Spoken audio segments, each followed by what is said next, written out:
Hey, how you tighten up your sink? You install your sink. You take your fastener and you slide it in the track. Once again, slide it in the track. Then you get you. Lost my light. Let's get my light back. Okay. Then you get you one of these tools that's got a notch on the inside, and then you pick your light back up and you tighten it up, man. Put your screw on there and you turn it.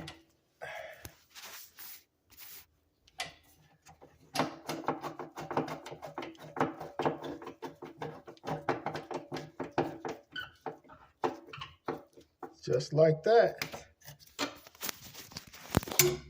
Just like that.